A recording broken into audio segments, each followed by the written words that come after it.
지방도 어떻게 된다? 지방도 녹여내릴 수 있다.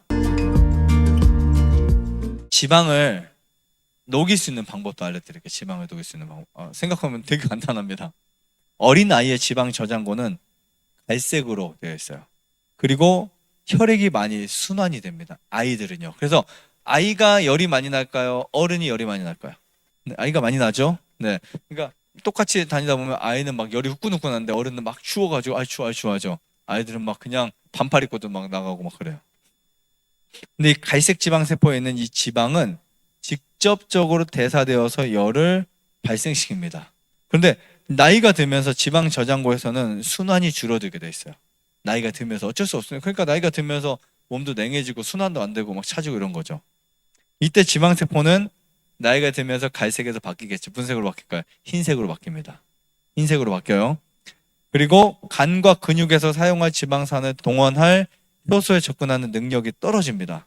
지방이 모아지고 저장되지 않은 듯이 인체는 그것이 거기에 있다는 사실을 잊어버립니다. 거기에 있구나 이거 사실 착각을 하게 돼 있어요. 인체는 계속해서 새로운 지방을 만들어서 오래된 지방을 대처하는 능력을 갖고 있어요. 이게 계속해서 이런 과정이 있습니다.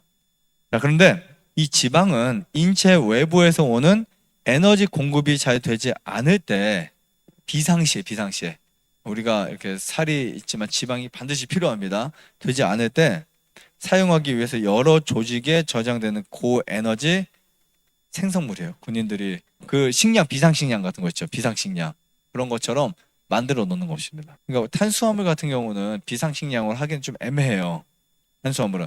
먼저 그냥 사용하고 간에서 또 만들고 근육에서 빼오지만 진짜 극기야 비상시에는 무엇을 갖다 쓴다?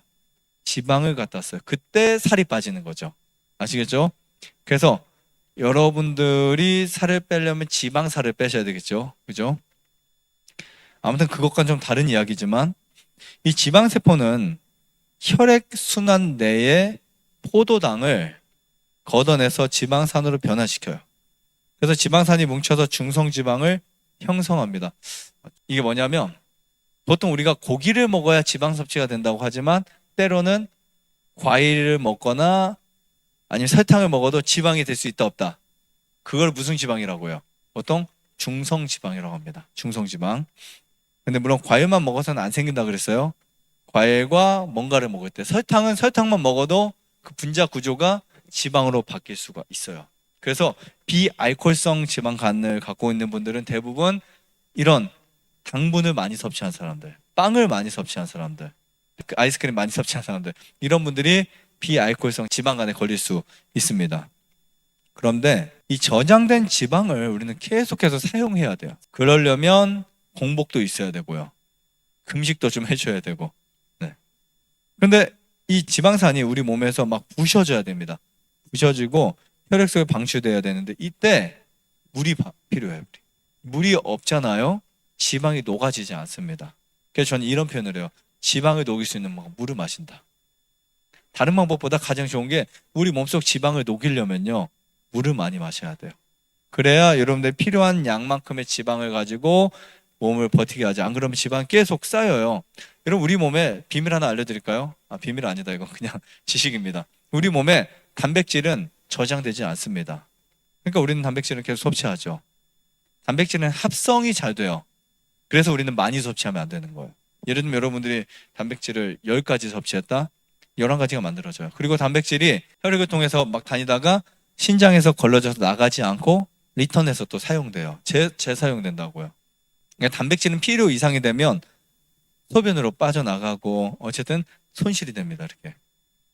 근데 지방은 필요 이상이 되면 빠져나가지 않고 뭐 할까요? 같이 살아요. 그게 살이 되는 거예요. 살. 지방세포가. 그래서 비만인 경우는 보통 제가 이렇게 상담해 보면 진짜 비만인 분들 있죠. 90kg, 100kg, 120kg 나가는 분들. 대부분 물 잘 안 드세요. 대부분. 본인은 물 많이 마신대요. 이제 뭐 음료수도 물 아닌가요? 커피도 물 아닌가요? 이렇게 말하지만 물과 음료수는 다릅니다. 그래서 제가 어떤 경우에는 이런 분이 있었어요. 상담을 하는데 이분이 절대 아무것도 못할 것 같아요. 식생활을 배우는 걸. 근데 이분이 나이도 많은 분이에요. 그때 상담받으러 한번 오셨었고 분식집을 하셨는데 살이 정말 100kg 넘게 찌셨어요. 근데 이분이 저희 자어할수기 기계를 설치하시고 매일같이 물을 하루에 3리터, 4리터를 마셨어요. 결과 어땠을까요? 살이 빠지기 시작했어요. 본인 뭐 다른 것도 안 했는데 물만 마셨는데도 살이 10kg, 20kg, 30kg까지 빠졌습니다. 물만 마셨는데도. 그러니까 물을 많이 마시면 지방도 어떻게 된다? 지방도 녹여내릴 수 있다라고 말씀드리고 있습니다. 자, 그래서 지방이 가수분해를 통해서 물을 그냥 마시는 게 아니고 충분히 마시는 게 필요해요. 충분히. 근데 이때 마시는 물은 미지근한 물을 드셔야 되고요. 자, 물은 지방을 분해하는 리파제를 간접적으로 자극합니다.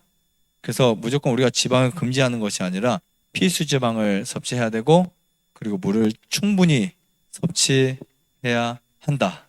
오늘 꼭 그렇게 기억하셨으면 좋겠습니다. 좋아요, 구독, 안내자전 눌러주세요. 눌러.